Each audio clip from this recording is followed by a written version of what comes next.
Yoga 101. What's your yoga? Originally posted on insideasoul.blog. Yoga means to yoke, combining mind, body, and spirit in unison. There is no such thing as duality. Yoga is not a set of physical postures with gymnastic feel and military rigidity. For example, having to be done in a specific way only. Yoga is a lifestyle, and a lifestyle is based on our choices, beliefs, and values. Just as everyone, based on culture and social norms, have their own lifestyle that is unique to them, so does everyone have their own body type and unique anatomy and body structure. So yoga is for everyone. Yoga moves beyond the physical into the spiritual with pranayama, breathwork, and meditations.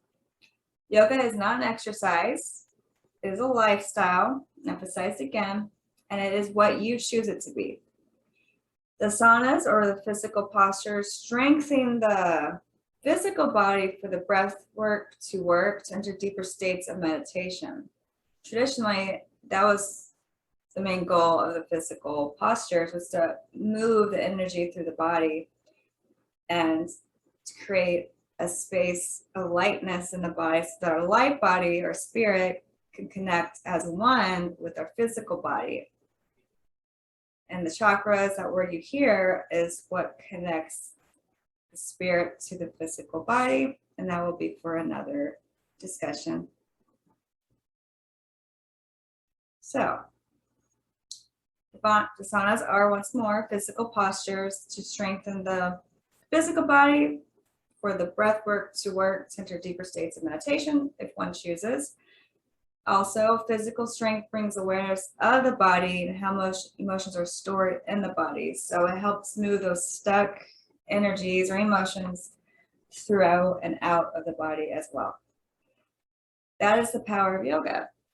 The physical awareness of how our bodies move. Feeling the movement, understand our thoughts, create emotions that can be stored within the body. They tell us our story. Yoga is mind, body, and spirit connection.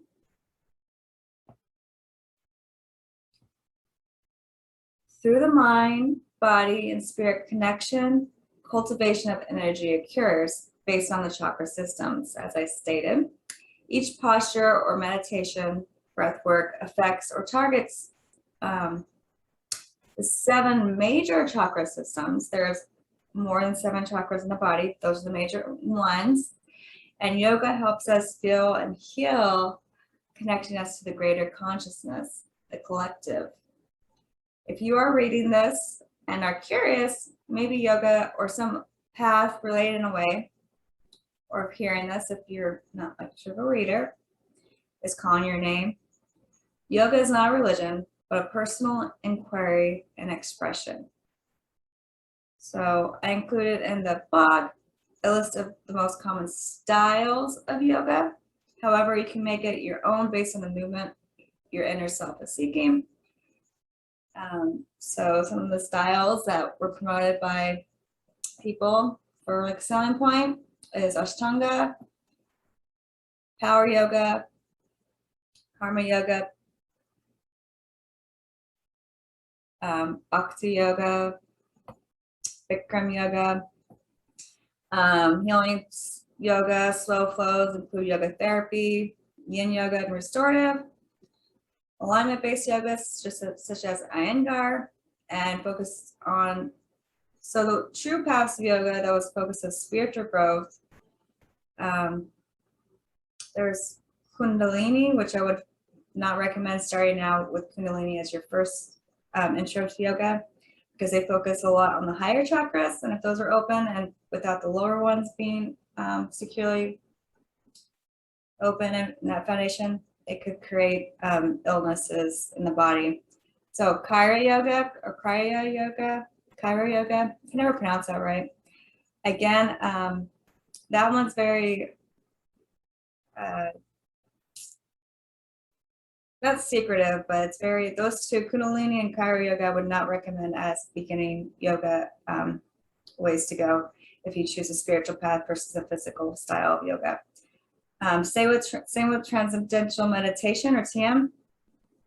If you just starting meditation, I do not recommend starting that as well because I focus on the higher chakras, which again, if those are too open while the other ones are closed, it can create mental illness and more contributing to the illusion of things already. So grounding meditation is a good way to start.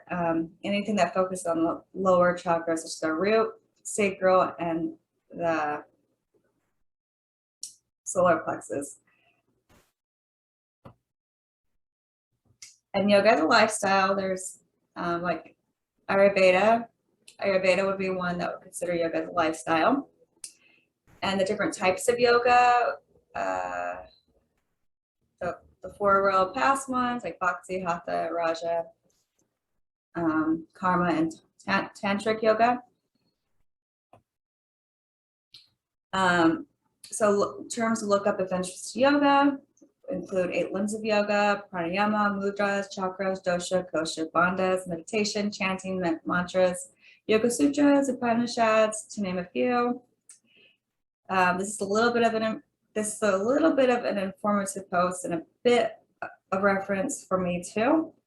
So use it as a guide to find your own path, your own style. If you do choose yoga in some way as a way of lifestyle or as a way of life, past the physical postures, and enjoy. And there's some helpful links in the blog post itself, and apps that will open to a new tab once clicked. There's mudra studies that show like scientific evidence of them. There's breathwork videos on how the physical body, how the lungs work, how the rib cage expands, some physical anatomy of taking a deep breath and how it travels throughout the body. And there's some links about meditation practices and chanting, which I'll talk about more in a different post or yoga philosophy discussion. And there's also the Yoga Sutras site. So you do not have to actually purchase a book of the Yoga Sutras. This site included in this post.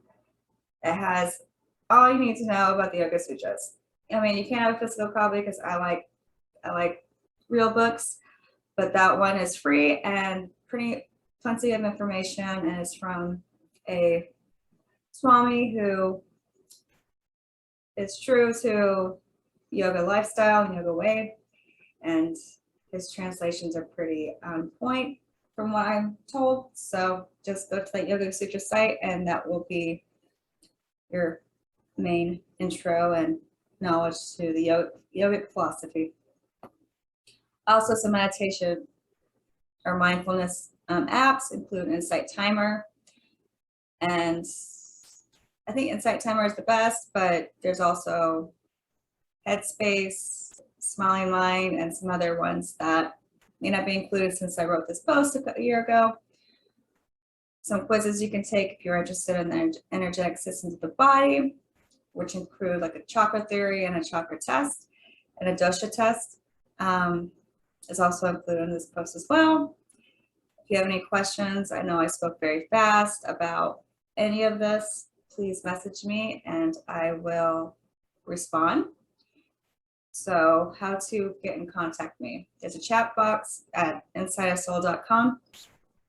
It goes to my email. It's basically like messaging me or emailing me. Or you can go old-fashioned way of emailing me at insideofsoul108@gmail.com.